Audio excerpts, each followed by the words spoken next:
The rabbis had a saying that there is rejoicing in heaven when one who has sinned against God is destroyed. But Jesus taught that to God the work of destruction is a strange work. That in which all heaven delights is the restoration of God's own image in the souls whom he has made. When one who has wandered far in sin seeks to return to God, he will encounter criticism and distrust. There are those who will doubt whether his repentance is genuine, or will whisper, he has no stability. I do not believe that he will hold out. These persons are doing not the work of God, but the work of Satan, who is the accuser of the brethren.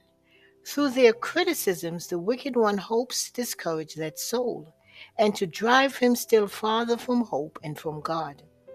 Let the repentant sinner contemplate the rejoicing in heaven over the return of the one that was lost.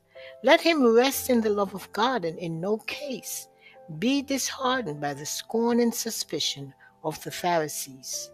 The rabbis understood Christ's parable as applying to the publicans and the sinners, but it has also a wider meaning.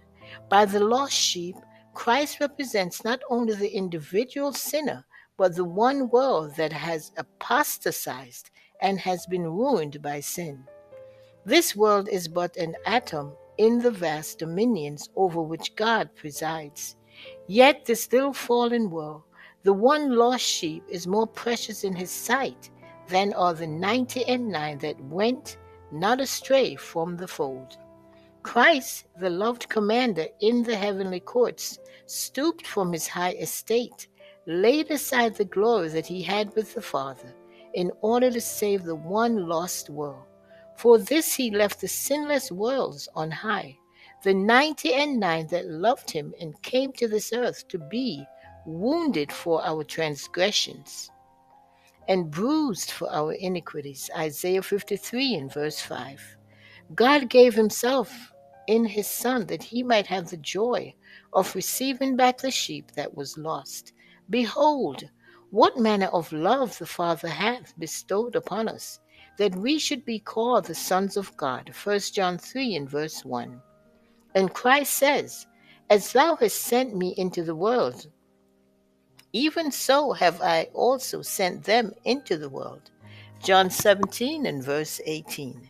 To fill up that which is behind of the afflictions of Christ, for his body's sake, which is the church. Colossians 1 and verse 24. Every soul whom Christ has rescued is called to work in his name for the saving of the lost.